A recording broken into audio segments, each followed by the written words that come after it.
સાવરકુંડલા ખોડલધામ સમિતિ દ્વારા નરેશભાઈ પટેલના જન્મદિવસ નિમિત્તે રક્તદાન કેમ્પ યોજાયો।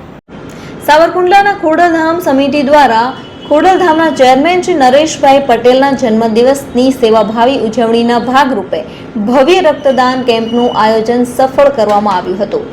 સમાજ સેવા અને માનવતાના ઉત્તમ સંદેશ સાથે યોજાયેલા આ કેમ્પમાં મોટી સંખ્યામાં યુવાનો તેમજ રક્તદાતાઓએ ઉત્સાહપૂર્વક ભાગ લઈ સ્વૈચ્છિક રક્તદાન કર્યું હતું અને 200 કરતાં વધુ બોટલ રક્તદાન એકત્રિત થયું હતું। કાર્યક્રમમાં ગુજરાત સરકારના રાજ્યમંત્રી કૌશિકભાઈ વેકરિયા મુખ્ય અતિથિ તરીકે ઉપસ્થિત રહ્યા હતા તેમજ ખોડલધામ નેસરીના મહંત પૂજ્ય શ્રી લવજી બાપુએ પોતાની પવિત્ર ઉપસ્થિતિ કાર્યક્રમને ગૌરવ અપાવ્યું હતું। ઉપસ્થિત મહાનુભાવોએ રક્તદાનને મહાદાન ગણાવી વધુમાં વધુ લોકો નિયમિત રક્તદાન કરે તેવો સંદેશ આપ્યો હતો। રક્તદાન કેમ્પ દરમિયાન રક્તદાતાઓમાં વિશેષ ઉત્સાહ જોવા મળ્યો હતો અને બહોળી સંખ્યામાં સ્વૈચ્છિક રક્તદાન કરવામાં આવ્યું હતું।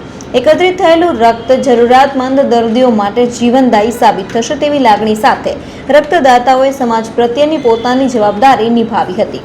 આ સમગ્ર આયોજનને સફળ બનાવવા માટે સાવરકુંડલા ખોડલધામ સમિતિના હોદ્દેદારો, કાર્યકરો, સ્વયંસેવકોએ ભારે જહેમત ઉઠાવી હતી। ઉપસ્થિત મહાનુભાવો, રક્તદાતાઓ અને સહયોગી સંસ્થાઓની સમિતિ દ્વારા આભાર વ્યક્ત કરવામાં આવ્યો હતો।